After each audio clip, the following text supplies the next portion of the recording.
Have you ever had one of those classes where students seem to understand like absolutely everything while you were teaching, but a week later they just couldn't remember any of it? Oh my gosh, absolutely. I mean, that is basically the universal rite of passage for every new faculty member. I actually vividly remember this one semester early on. Oh, yeah. Yeah, I had just delivered this lecture that I genuinely thought was an absolute masterpiece. I mean, the pacing was tight, the students were super engaged, heads were nodding in all the right places. Right, the holy grail of teaching. Exactly. They were even asking these really incisive follow-up questions. So I walked back to my office feeling like I just, conquered academia. And then, well, 2 weeks later, the midterm happened. And let me guess, the masterpiece didn't exactly translate to the blue books. It was a total disaster. They completely bombed the exact key concepts we had discussed so thoroughly. I remember just sitting at my desk, staring at their exams, completely bewildered. That is the worst feeling. It honestly felt like a personal betrayal. I kept thinking, I know you knew this. Like, you were answering these questions perfectly just 2 weeks ago. It's incredibly frustrating. You step into the classroom, you are an absolute expert in your discipline, but when that disconnect happens, it really leaves you wondering if you're doing something fundamentally wrong. Which is so common, yeah. So that is exactly the mission of our deep dive today. We are unpacking the science behind something called retrieval practice. We want to understand why understanding in the moment does not equal remembering later. Right. But more importantly, we want to figure out how you, the faculty member listening right now, can actually integrate basic learning science into your courses and do it without having to, burn your syllabus to the ground and start totally over. Which is such a crucial caveat here. Yeah. Because let's be real, nobody has the time or the energy to completely redesign a course mid-semester. Oh, definitely not. The huge relief is that you really don't have to. We're talking about really small, high-impact adjustments here. Right. But, okay, before we get to the adjustments, I want to figure out the root of the problem. If the students in your story were paying attention, if they were nodding along and genuinely understanding the concepts during your lecture, where does the knowledge go? Yeah, that's the big question. Is the traditional lecture format actually just broken? Well, that's the instinctive fear, right? Yeah. But the problem usually isn't your lecture. The breakdown actually happens later in what students think studying actually entails. Okay, what do you mean? Well, if you ask your students how they study for an exam, what do they usually tell you? They reread their notes, they take a highlighter, and just paint the entire textbook neon yellow. Oh, yeah, everything is highlighted, so nothing is highlighted. Exactly. Yeah. Or they put your recorded lecture videos on 1.5 speed and just watch them again. Yeah, they treat studying as this exercise in pure consumption. They just let the information wash over them repeatedly. Right. And that creates a massive neurological trap. It's something called the illusion of familiarity, or sometimes it's referred to as cognitive fluency. Cognitive fluency. Okay, unpack that for us. So when a student rereads a chapter for the third time, the information flows very easily into their brain because they've seen the words before. That ease of processing basically tricks their brain into signaling, yes, I know this. But they don't actually know it. No, they don't know it at all. They just recognize it. Wow, okay. So they are essentially confusing familiarity with learning or mastery. Because the text is right in front of them, they feel super capable. Yes, exactly.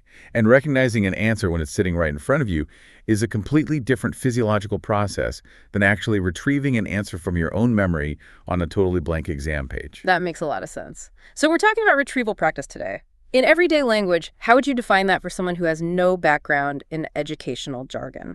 I mean, simply put, retrieval practice is just the act of trying to remember. It's deliberately recalling information from your memory without immediately looking at the answer. Okay, I want to pause on the physiological aspect you mentioned a second ago because I keep hearing this phrase, the testing effect, thrown around in faculty meetings. Oh, sure. Yeah, it's very popular right now. Right, but it usually sounds like an excuse just to give more grades or pile on the quizzes. Is there actual neurology behind this, or is it just another academic buzzword? No, it is foundational cognitive psychology. It's deeply tied to how our brains physically change when we learn. The testing effect basically proves that the act of retrieving information strengthens your long-term retention way better than just reviewing that same material. But why? Like, what is actually happening in the brain that makes the struggle of a test better than just reading a textbook chapter again? Well, think about synaptic plasticity. When you just read something, the neural pathways involved are only lightly activated. But Totally. when you force your brain to retrieve a memory without looking at the answer, when you really have to search for it, that cognitive struggle triggers a biological response. It literally promotes the myelination of those neural pathways. Wait, myelination? Like building insulation? Exactly. Myelin is the insulation around the nerve fibers that makes signals travel faster and more efficiently. Right. So every single time a student successfully pulls a piece of information out of their memory, they're literally paving a stronger, more permanent biological road to that knowledge. Okay, that makes total sense. You know what this reminds me of? It's almost like learning to play the piano. Oh, I love good analogy. Go on. Well, you can read a book about piano technique all day long. You can memorize the names of the keys. You can read biographies of famous composers. You can watch endless YouTube tutorials on proper hand placement. Yep. But no one actually becomes a pianist by reading alone. I absolutely love that analogy. It's so true. If you want to play the instrument, you have to actually press the keys yourself. Right.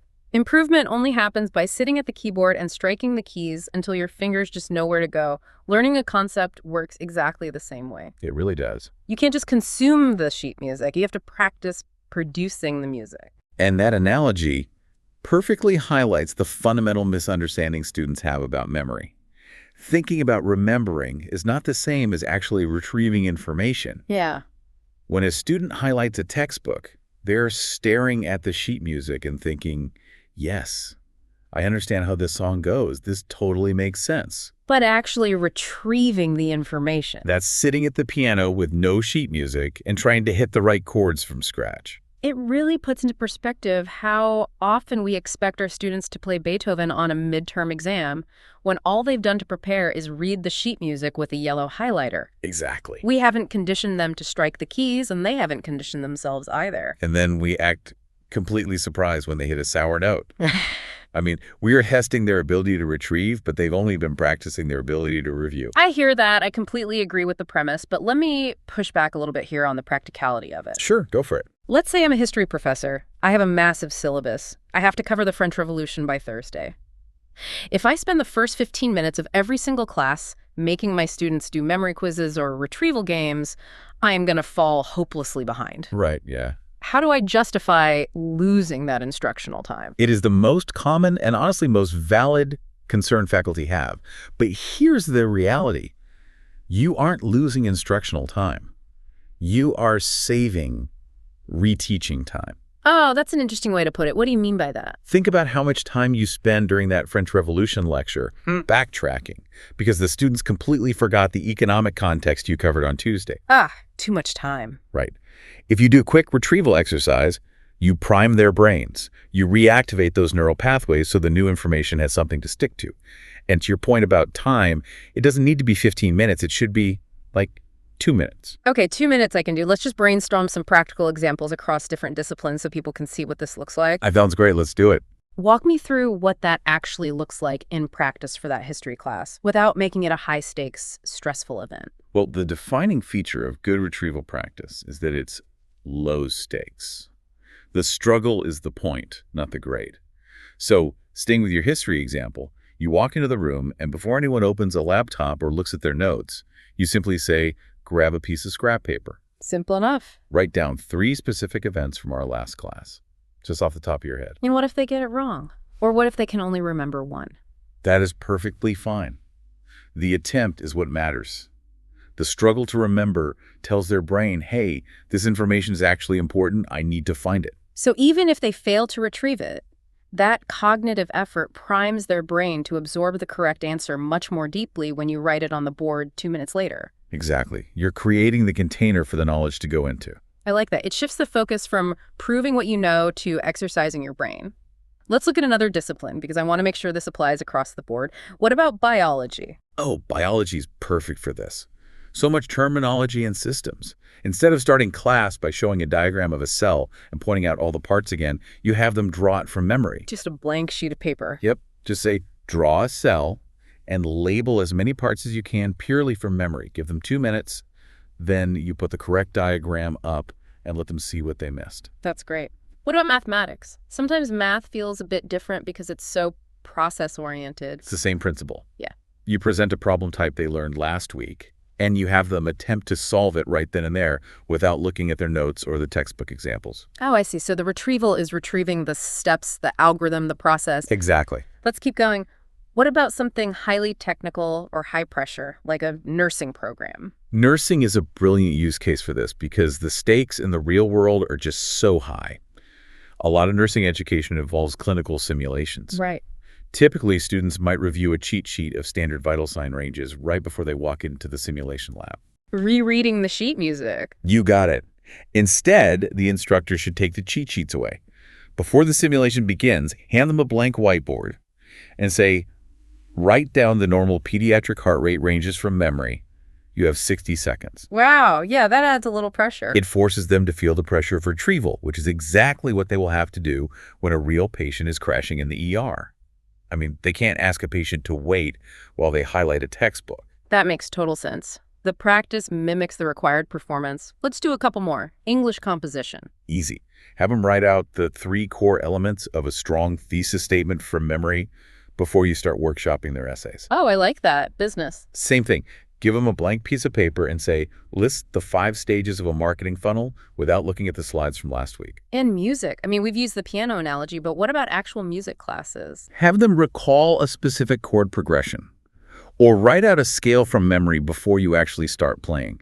It's universal. The core mechanism is always just asking students to recall before they look. Okay, and for those listeners who are teaching online or hybrid courses, this doesn't have to be limited to physical scrap paper, right? I know modern learning management systems have a lot of this built in. Oh, absolutely. If you use Canvas or Blackboard, the tools are already sitting right there. You can set up automated, low-stakes practice quizzes that students can take multiple times. So the system grades it, gives immediate feedback, and you don't have to lift a finger after the initial setup. Exactly. You can also use StudyMate for automated flashcards and self-quizzes. I've also seen faculty do really clever things with discussion boards. Instead of the classic read chapter 4 and post your thoughts, they change the prompt to a retrieval exercise. Yes, I love this trick. Right. The prompt is, without looking at your book, summarize the main argument of chapter 4. And there's that setting in Canvas where you can check a box that forces the student to post their response before they are allowed to read their classmates' posts. That setting is a total game changer for retrieval, because otherwise the first student posts the right answer and the next 20 students just read that post and essentially rephrase it. Yeah, they bypass the cognitive struggle entirely. By hiding the replies, you force every single student to rely on their own memory. The emphasis here is that this is not about adding more grading or more tests. Small changes make a meaningful difference. Okay, but let's be realistic here. We have to address the absolute elephant in the modern classroom. I think I know where you're going with this. Does retrieval practice still work when students have AI sitting next to them? If the whole point of this is the struggle to remember, what happens when a student's first instinct is to just ask a chatbot for the answer before they've even tried to struggle? That is the defining question in education right now. And it really requires us to separate the technology from the biology. Okay, explain that. Well, AI completely changes the classroom ecosystem. It changes how we assign writing, how we evaluate projects, but it absolutely does not change how human memory works. Right, the biology stays the same. Exactly. Our brains process, consolidate, and store information the exact same way they did 10,000 years ago. So the threat isn't that AI renders human memory obsolete. The threat is that students use AI as a crutch to avoid the discomfort of learning. Precisely. Retrieval practice feels hard. It's supposed to feel hard. But many students misinterpret that difficulty as failure. So when they face a low-stakes practice quiz, they just see it as another chore to check off. So they open a chatbot, paste the question, and copy the answer. Yes, and when they do that, they bypass the very mental struggle that creates the learning. They outsource the cognitive heavy lifting to a server farm in California. The AI learns, but the student's neural pathways remain completely unchanged. So how do we combat that? I mean, we can't just sound like anti-technology curmudgeons yelling at them to put away their screens. They'll just hide it from us. You definitely shouldn't do that. Banning it or criticizing AI usually backfires because AI is an incredibly powerful tool when used correctly. Instead, you have to reframe the technology's role in the learning process. Reframe it how? You introduce AI not as an oracle that just gives you the answer, but as an excellent coach. A coach. I like that framing. Think about a weightlifting coach at the gym. If you want to get stronger, The coach doesn't lift the barbell for you. If they did, they'd get muscular and you wouldn't. Right, the student has to bear the weight first. Exactly. The coach watches you attempt the lift and then steps in to spot you, correct your form, or give you feedback. And this leads to a very practical framework you can share with your students. It's a 3-step mantra. Okay, what is it? Think first, retrieve first, Yeah. verify second. Think first, retrieve first, verify second. That is a nice ring to it. You explain to them, I want you to make an honest, painful attempt to pull the information from your own brain first. Answer the quiz question. Write the summary. Try to label the cell diagram. Do the heavy lifting. And then? Then, once you have an answer, even if you think it's completely wrong, you use AI to verify it. So they feed their attempt into the AI and ask, where did I go wrong? Or what am I missing from this historical timeline? Exactly. Now, the AI is providing immediate, personalized feedback on their specific cognitive gaps. It becomes a partner in the learning process rather than a shortcut around it. The sequence is what matters. Yes. By forcing the retrieval attempt first, you preserve the synaptic plasticity, but you still leverage the technology to correct misconceptions instantly. It really shifts the agency back to the student. We aren't burying our heads in the sand about AI. We're just teaching them the neurobiology of why sequence matters. Because if they skip the retrieval phase, they're literally preventing their own brains from changing. All right, this has been incredibly insightful, but we'd be total hypocrites if we just wrapped up this deep dive right now by giving you, our listener, a neat, tightly packaged summary of everything we just talked about. Oh, really would. We'd be violating the exact principle we just spent the last 15 minutes unpacking. We'd just be giving them another dose of cognitive fluency. Exactly. We'd be handing you the sheet music and pretending you know how to play the song. So to our listener, we are going to stop right here and do a retrieval challenge. Let's see if you're actually paying attention. You are going to practice retrieval right now. I'm going to ask 4 questions based on what we just discussed. I'll ask them one at a time. After I ask, we're going to pause for several seconds. We want you to actively try to answer the question in your head. Do not wait for us to answer it for you. Search your memory. Honestly, feel free to pause the deep dive right now if you need more time to think. Are you ready? Here we go. Question number 1. In your own words, without using educational jargon, what is retrieval practice? Okay, hopefully you felt a little bit of that cognitive friction. If you recalled that it is simply the deliberate act of trying to remember information, pulling knowledge out of your brain rather than passively putting it in tech, you hit the nail on the head. Perfect. All right, question number 2. We talked about why rereading a textbook feels so effective to students, even when it isn't. Why is retrieval practice generally more effective than rereading? This is where we get into the biology. Yeah. Rereading creates the illusion of familiarity, right? Right. It feels easy, so the brain thinks it's learned. Retrieval, however, forces the brain to struggle, which physically builds the memory muscle. The struggle is the biological signal to store the information. The struggle is the point. Okay, question number 3. How can AI actually support retrieval practice without entirely replacing it? This comes down to the sequence we just talked about, our new mantra: retrieve first, verify second.